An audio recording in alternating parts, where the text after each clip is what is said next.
Mga viewers, i-like ang video na ito at mag-subscribe. Kung hindi ay kakainin ko ang mga famous na ito at sila ay aking tatapusin. Tapusin! Tapusin! Tapusin! Tapusin! Tapusin! Ang nakaraan. Ang magkakaibigan na sila Tipaklong, Ken at Mart pagkatapos maglaro ng mga gagamba ay binalak na kumain ng mami sa may highway. Uy, Ken, alisin mo nga yung ballpen sa bulsa mo. Natutusok ako eh. Subalit nasira ang kanilang masayang road trip nang biglang may humarang sa kanilang daan na aswang.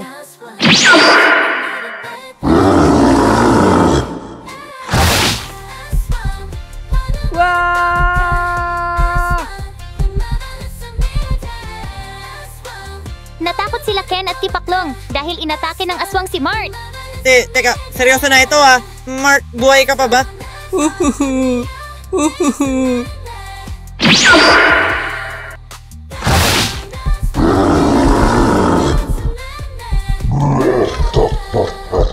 Ang saya! Mga katoto, i-like ang video na ito at mag-subscribe kay Boss G.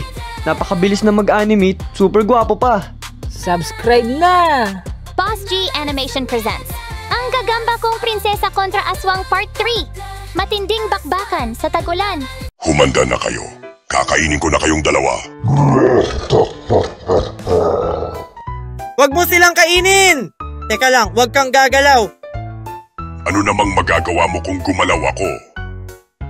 Teka, wag ka maingay, kakausapin ko pa tong narrator. Miss Narrator, tanungin mo na nga ulit ang mga viewers kung sino sa aming tatlo ang pinakapogi. Ewan ko na lang kung may bumoto pa kila Ken at Mart ngayon. Pagkakataon ko ng makalamang.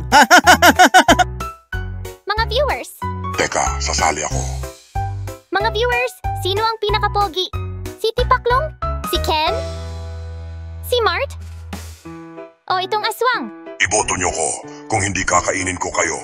Comment down below kung sino pinakapogi. Sige, hintayin na lang natin kung sino mananalo sa susunod na episode. Paalam na Mr. Aswang. Enjoy your meal!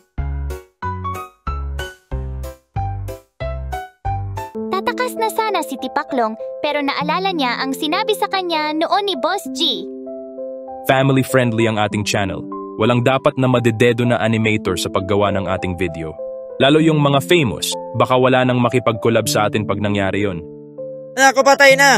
Famous pa naman si Mart at Ken. Malalagot ako nito kay Boss G.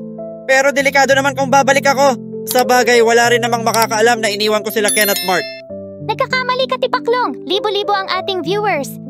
Oo nga pala, mga viewers, wag niyo ko isusumbong kay Boss G ah. Sa pagkakataong ito, naalala ni Tipaklong ang masasayang alaala nila Ken at Mart.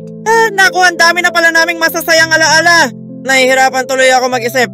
Nahirapang mag-isip si Tipaklong dahil siya ay bobo. Mga viewers, tulungan natin mag-isip si Tipaklong.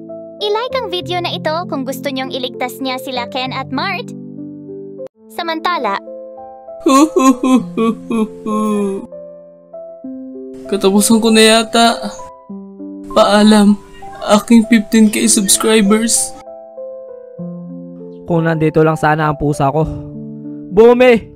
Tulong! Okay mga insan, mukbangan na. Magtipid lang kayo sa kimchi at dalawa lang nabili ko kanina.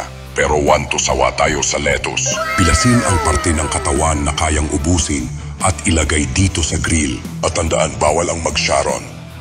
Balugin mo ako sa'y wagagagiyong pagbabahay.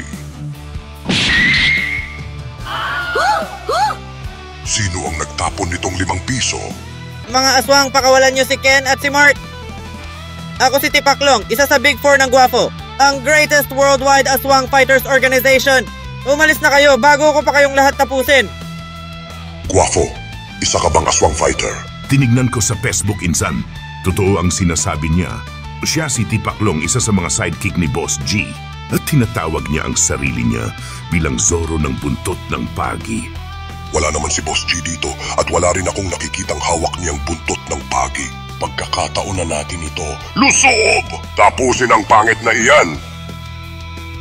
Tapusin! Tapusin! Tapusin! Tapusin! Tapusin!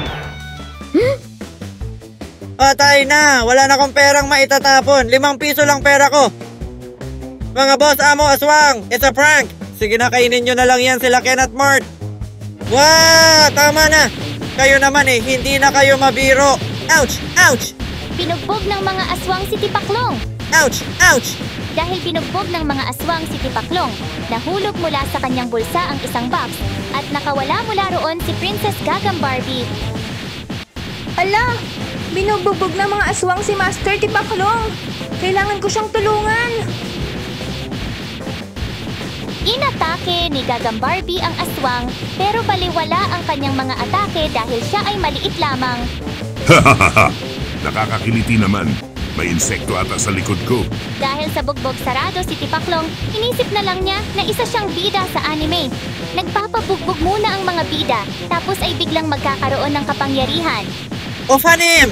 Oh, kahit sinong anghel, engkanto, duwende, maligno, bigyan nyo naman ako ng kapangyarihan. Pag sarado na ko Ouch! Ouch! Bigyan nyo naman ako ng mutya. Gawin nyo naman akong chosen one! Subalit walang nagbigay ng mutya o kapangyarihan kay Tipaklong dahil siya ay pangit. Naawa si Gagam Barbie kay Tipaklong. Pangit na nga, binugbog pa, lalo tuloy pumangit. Pogi lang pala ang nagiging chosen one.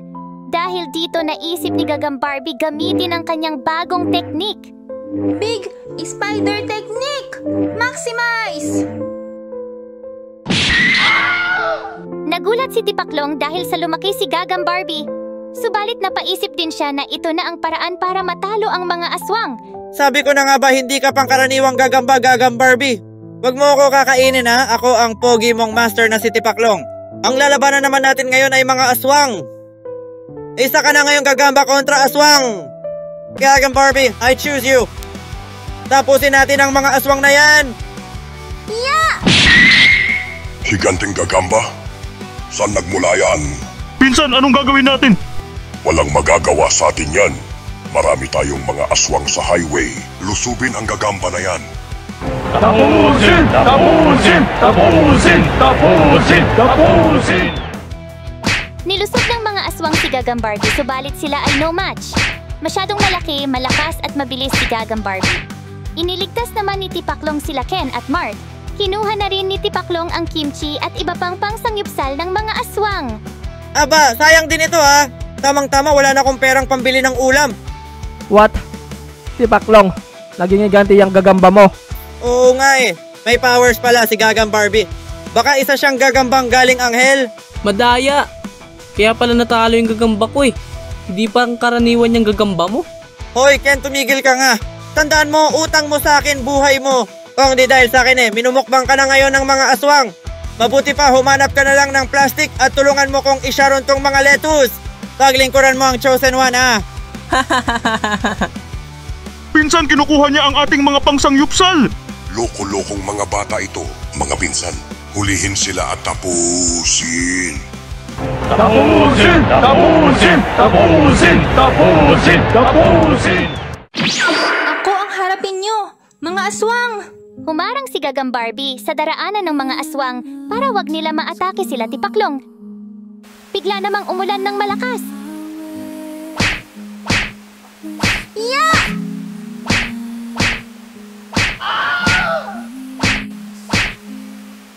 Hanep, umulan pa ng malakas. Gagamba na, aswang pa. Tapos tag-ulan pa. Naghalo-halo na ang mga pang-clickbait. Pag di pa naman ba tayo naka 100,000 views niyan, ewan ko na lang. Tinapos mo ang mga pinsan namin. Pagbabayaran mo ang iyong ginawa. Mga pinsan. Sabay-sabay natin siyang atakihin. Tapos na kayo mga aswang. Gagam Barbie, use your ultimate skill. Pink Lightning Technique!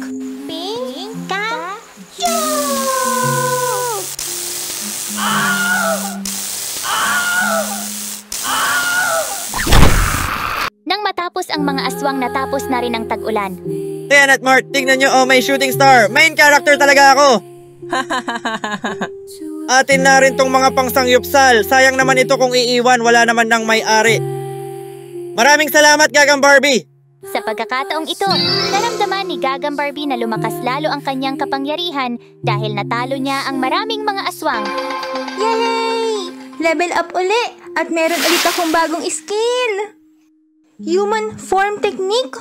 Ibig sabihin ba nito, makakabalik na ako sa pagiging anyong tao?